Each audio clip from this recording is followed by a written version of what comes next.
Kampala, Uganda goes to the polls on the 15th of this month under a cloud of deepening controversy and growing international attention.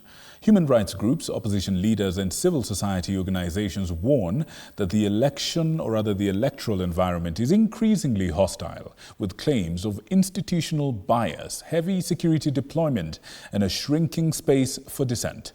As voters prepare to cast their ballots, concerns are also being raised over media freedoms, the safety of foreign nationals, and a series of alleged abductions that have heightened fears of intimidation in that country. Faith Wangari examines the state of play as Uganda heads into what many describe as one of its most contentious elections yet. Mr. Byabakama, the world is watching you. We are here legally. But what you're doing to the people is against the law. As the curtains draw on campaigns for the upcoming general elections in Uganda, set to take place in the next 48 hours, human rights groups, opposition leaders and civic society organizations warn that the country is witnessing one of the most controversial election periods in its history, marked by alleged bias, militarization and shrinking civic space. The Uganda Communications Commission has ordered a temporary internet shutdown effective January 13th, 2026 until further notice, raising fears over restricted information flow and transparency.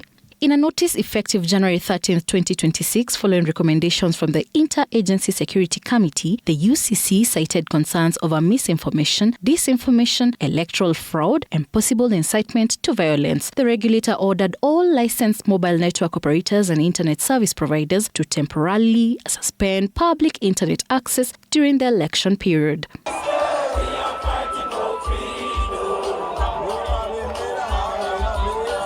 Under the directive, access to social media platforms, messaging applications, web browsing, video streaming, personal email service, and outbound data roaming has been suspended. The sale and registration of new SIM cards has also been halted, while mobile VPN services has been disabled.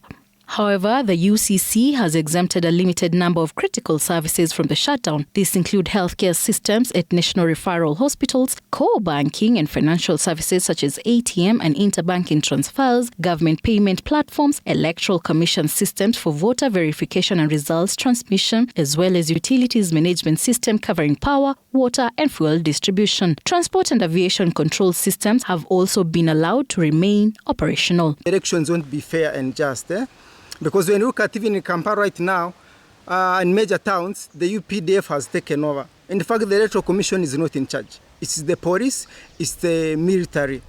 Critics warn that the internet shutdown could severely undermine election transparency by crippling independent monitoring and reporting, limiting citizens' access to timely information, and silencing civic society and dissenting voices during a critical democratic moment. During the campaigns, human rights advocates have raised alarms of alleged bias by the Electoral Commission, claiming the Commission has disqualified several opposition candidates, including MPs and women representatives, undermining political competition and violating constitutional rights. Concerns have also emerged over the release of a voter registrar just 14 days before the election, far short of a legal requirement of 3 months for proper verification. We petitioned the Electoral Commission, but they refused.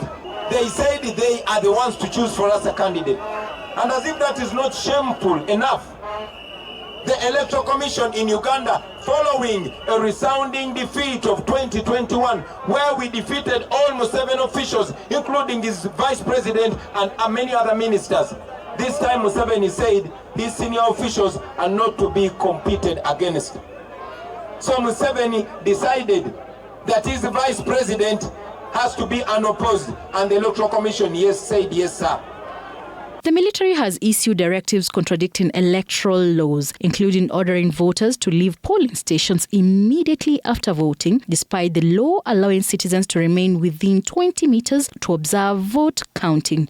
Organizations were denied accreditation for monitoring the elections.